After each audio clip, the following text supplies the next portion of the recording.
Hello guys, कैसे हैं आप लोग। उम्मीद है आप लोग फिट होंगे, ज़बरदस्त होंगे, मज़े में होंगे, बढ़िया होंगे और बढ़िया तरीके से हमारे रिएक्शंस को एंजॉय कर रहे हो। मेरा नाम है Talha. It's me Mohsin guys. तो गाइस, रमन सागर श्री कृष्णा एपिसोड नंबर 169 का पार्ट नंबर 3 लेकर आ जो चुके हैं गाइस लास्ट पार्ट था वो बहुत ही ज़्यादा आपने देखा किस प्रकार सूर्यपुत्र कर्ण की हमने उसके बाद देखी। उसके बाद तलहा पे हमने वो मूवमेंट तो होगी ना सूर्यपुत्र उसके कर्ण बाद वाली। युद्ध अब स्टार्ट हो लास्ट गया। में जो हमें मूवमेंट जो गुरु द्रोण की क्या उन्होंने रणनीति देखने को मिली है, जो उन्होंने चक्रव्यूह की योजना बनाई है और जिस तरह वो पांडवों को फंसाकर चारों पांडवों को मारने जा रहे हैं। बिल्कुल।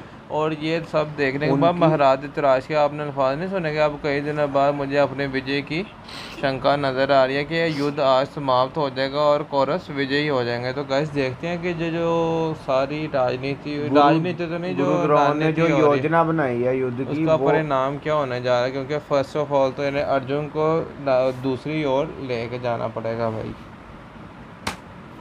जिसका प्रयोग वो कर रहे हैं।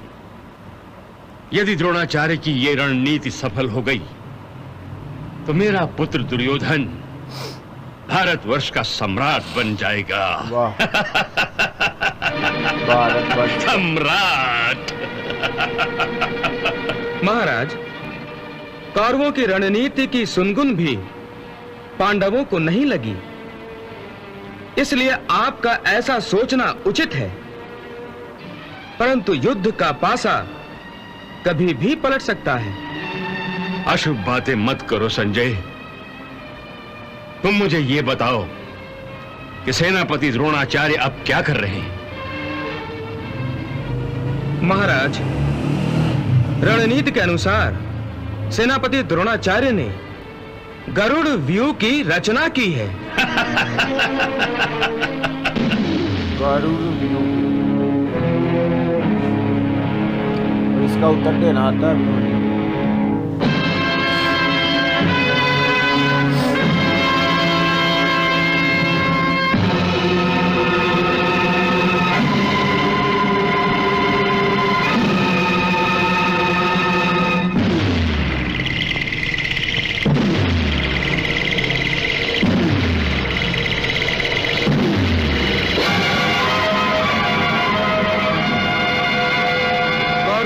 गरुड़ व्यू देखकर पांडव सेनापति धृष्टद्युम्न ने अर्जुन से विचार विमर्श करते हुए शयन व्यू की रचना की है।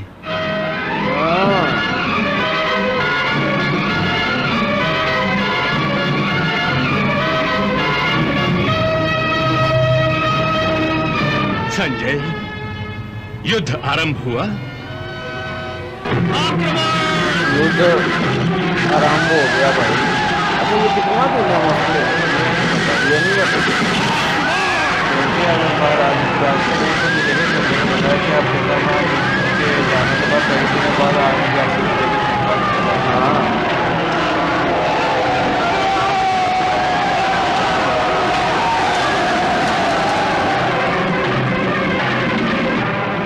रुको सारथी। घटना आ गया।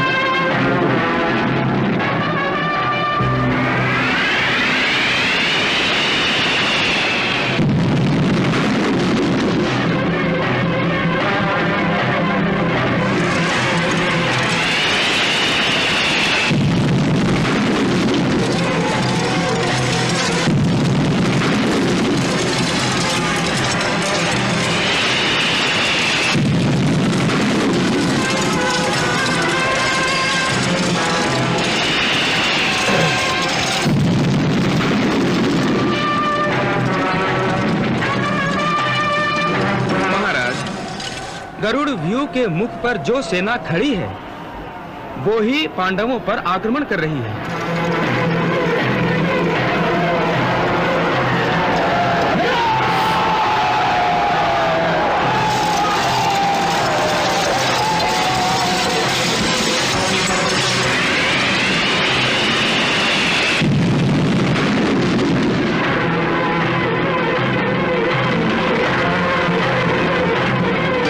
बाकी सेना द्रोणाचार्य के आदेश का पालन कर रही है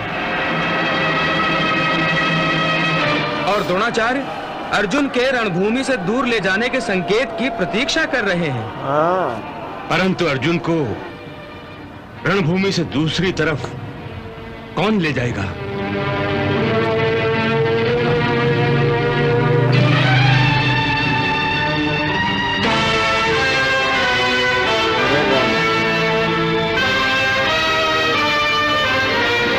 महाराज, लगता है त्रिगति धीपति सुशर्मा अर्जुन को ललकारेगा। वही अर्जुन के सामने आ रहा है। शर्मा ये गोल अर्जुन, मैं त्रिगति धीपति सुशर्मा तुम्हें युद्ध के लिए ललकार रहा हूं।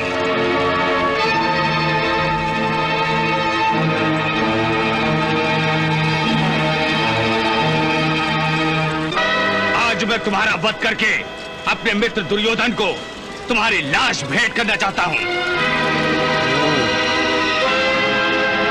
संजय, द्रोणाचार्य के फेंके हुए जाल में क्या अर्जुन फंस जाएगा?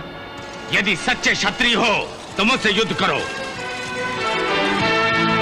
मैं और मेरी सेना रणभूमि की दक्षिण दिशा में तुम्हारी प्रतीक्षा कर रहे हैं। वहां हमारे युद्ध में कोई बाधा नहीं डालेगा। चलो सारथी।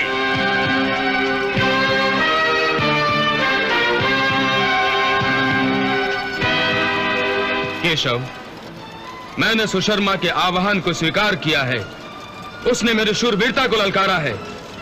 मैं उसे उत्तर अवश्य दूंगा। तुम मेरा रथ उसके पास ले चलो। दक्षिण की ओर? हाँ केशव। परंतु अर्जुन, हम मुख्य रणभूमि से दूर हो जाएंगे और पता नहीं कब महाराज युधिष्ठिर को तुम्हारी आवश्यकता पड़ जाए। सुशर्मा का वध करने में समय ही कितना लगेगा। हम शीघ्र लौट आएंगे केशव। जबरदस्त। नहीं तो लोग मुझे कायर समझेंगे और एक क्षत्रिय होकर युद्ध के निमंत्रण को स्वीकार न करना तो अधर्म होगा। इसलिए तुम मेरे रथ को दक्षिणी छोर पर ले चलो।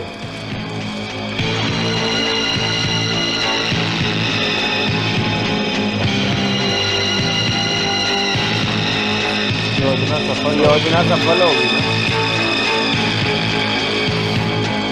सारथी, अर्जुन के रथ के पीछे पीछे दक्षिण दिशा में चलो, परंतु सावधान, वो हमें देख न पाए। चलो। मामाश्री, योजना अनुसार अश्वत्थामा के पीछे जाइए और अश्वत्थामा के शंख बजाने पर आप अपना शंख बजाकर मुझे संकेत दीजिए। जाइए मामाश्री, जाइए। हाँ भांजे, चलो हाँ साथ में। मांगे मामा की गर्दन का मुद्दा नहीं। हाँ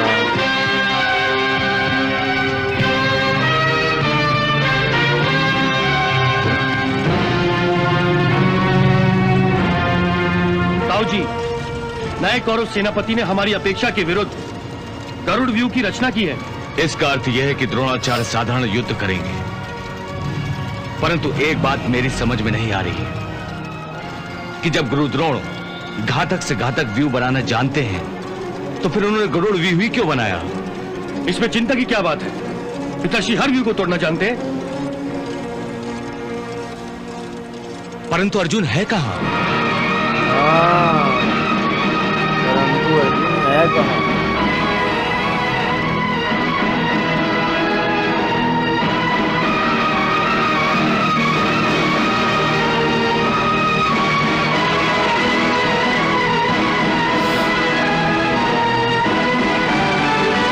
रथ रोको सारथी।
से तीनों शंखों की ध्वनि का वर्णन सुनकर मुझे ऐसा लग रहा है जैसे कौरव सेना विजय पताका लहराती हुई हस्तिनापुर में प्रवेश कर रही हो और विजय गान हो रहा हो। वाह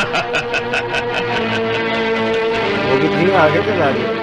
कृपाचार्य, सेना नायकों को गरुड़ व्यूह को चक्रव्यूह में बदलने का संकेत दीजिए। गरुड़ व्यूह को चक्रव्यूह में।